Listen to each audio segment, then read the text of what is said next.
Le président Ibrahim Traoré, Burkina Faso, qui chamboule toute la toile avec ce dicton. Bientôt, vous verrez un Nablus noir, j'ai cité. Maintenant, ce n'est pas seulement une citation, c'est aussi une prophétie. Entre autres, un message fort qu'il veut faire passer aux Africains et à tous ceux du monde entier. Maintenant, que signifie la blouse noire? On ne pourrait définir ce terme du président sans rentrer dans le cadre ancien, qui est celui, bien sûr, de l'ancien président Mobutu.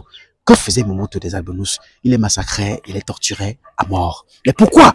Beaucoup de personnes ont condamné cet acte ignoble. D'autres ont pris cela comme du racisme pour les autres populations mondiales. Mais le président disait, pour le fait de torturer Nabonous, le fait de passer Nabonous à une tragédie, pour lui, c'est parce que c'est un traître, c'est parce que c'est une personne étrangère dans la population noire. C'est parce qu'aucun noir ne peut faire quelqu'un de peau différente. C'est parce qu'un blanc, entre guillemets, ne peut pas se retrouver parmi les noirs et vivre avec eux.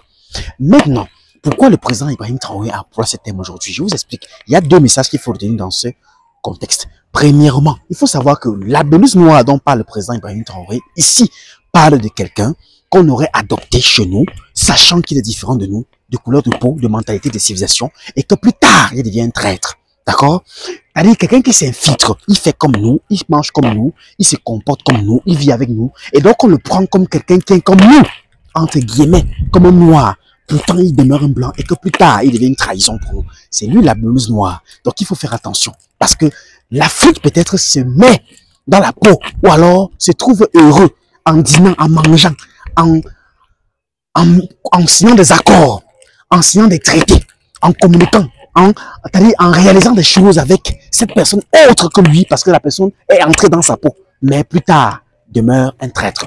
Maintenant, le deuxième contexte de la blouse noire ici, c'est quoi? C'est dans le sens de l'Africain noir, de celui qui a la peau noire, qui, jadis, peut avoir vécu avec l'autre de l'autre côté, connaît les ruses de l'autre côté, maîtrise les plans d'action, connaît les façons de fonctionner, les façons d'agir, et que lorsque ceux-là maintenant de l'autre côté leur reçu à le prendre comme un de leurs, plus tard maintenant, il réussit à se duper d'eux, à se séparer d'eux, à se couper d'eux.